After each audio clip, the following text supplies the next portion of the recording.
Assalamualaikum teman-teman. Kenalkan, nama saya Nur Jawahir.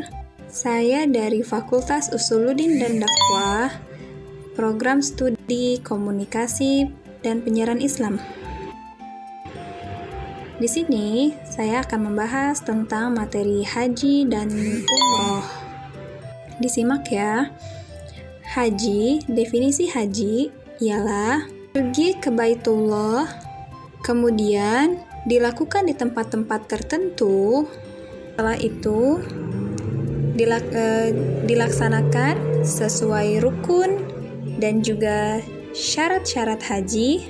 Yang terakhir, niat karena Allah Ta'ala. Kemudian definisi umroh. Umroh adalah kita pergi ke Baitullah, kemudian dilaksanakan sesuai dengan rukun dan syaratnya, serta niat semata-mata karena Allah Ta'ala.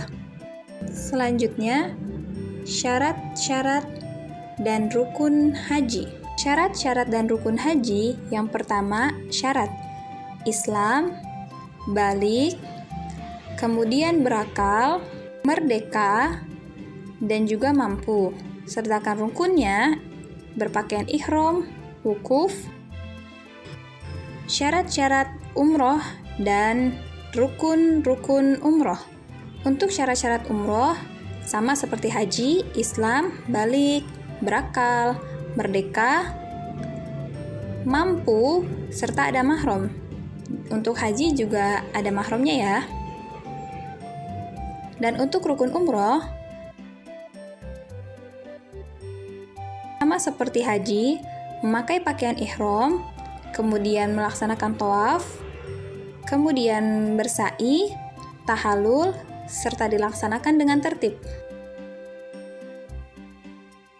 Macam-macam haji. Seperti yang kita ketahui, bahwasanya haji dibagi menjadi 3. Apa saja sih? Haji itu ada haji tamattu, haji qiron, dan juga haji ifrad. Perbedaannya, tamattu itu ialah umroh terlebih dahulu, kemudian barulah melaksanakan haji. Sedangkan untuk qiron, haji dan umroh digabungkan menjadi satu. Dan untuk ifrad, dia hanya melaksanakan haji saja. Tata pelaksanaan haji.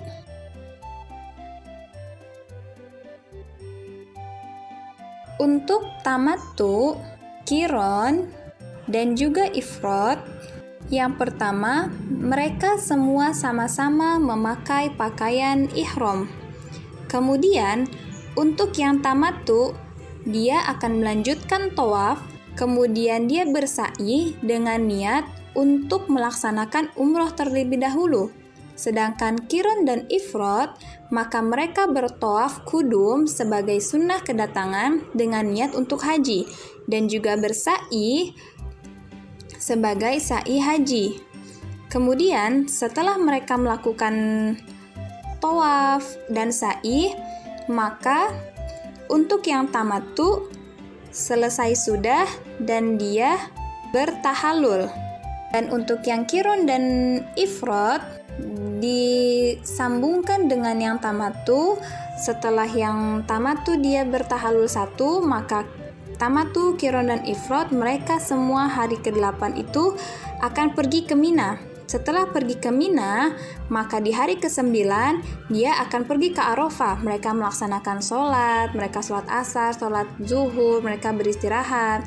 Dan dilanjutkan dengan hari ke-10 mereka berangkat ke Musdalifah untuk mengambil batu guna melaksanakan jumroh Aqobah.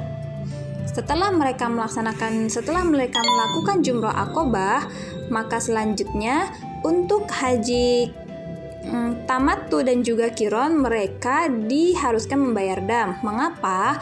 Karena mereka menggabungkan 2 ibadah dalam satu, kemudian bertahallul. Selanjutnya ada yang namanya tawaf ifadah dan juga sa'i.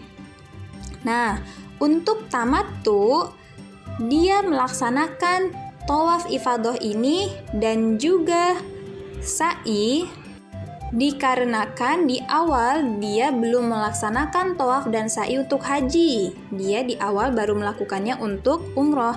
Dan untuk yang qiron dan ifrad, tawaf ifadah ini berlaku hanya jika dia tidak melakukan tawaf di awal tadi.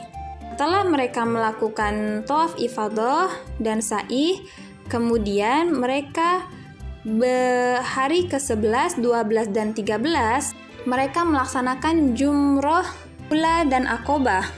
Jika mereka ada yang terburu-buru, maka mereka bisa hanya mengambilnya 2 hari.